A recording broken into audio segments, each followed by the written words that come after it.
તો વધુ એક મહત્વપૂર્ણ સમાચારો સામે આવ્યા છે। ત્રીજી વનડેમાં ભારતની હાર થયા હોવાના અહેવાલો પ્રાપ્ત થઈ રહ્યા છે। 338 રનના લક્ષ્યાંક સામે ભારત અને ઓલ આઉટ થઈ ગઈ છે। તો 3-1ની ન્યૂઝીલેન્ડની જીત સિરીઝ ફાઇનલ થઈ ગઈ છે। તો ત્રીજી વનડેમાં ભારતને હાર મળી છે। 338 રનના લક્ષ્યાંક સામે ભારત રનની ઓલ આઉટ થયું છે। તો ન્યૂઝીલેન્ડની જીત મળી છે અને સિરીઝમાં પણ આગળ વધ્યું છે। તો ત્રીજી વનડેમાં ભારતની હાર થઈ છે।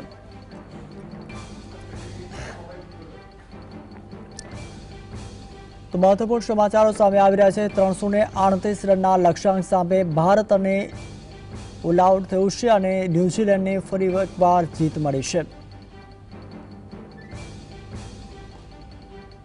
તો ત્રીજી વનડેમાં ભારતની હાર થઈ છે।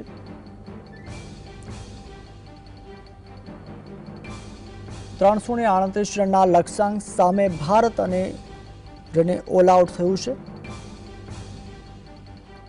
3-1ની ન્યૂઝીલેન્ડે જીત સિરીઝ હાંસલ કરી છે।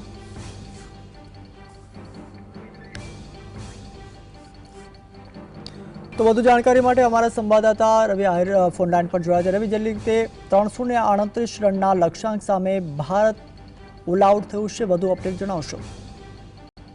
ટીમે સાબિત કર્યું કે કેમ સબકોન્ટિનેન્ટમાં કોઈ પણ પરિસ્થિતિઓમાં કોઈ પણ દિગ્ગજને ભારે પડે છે।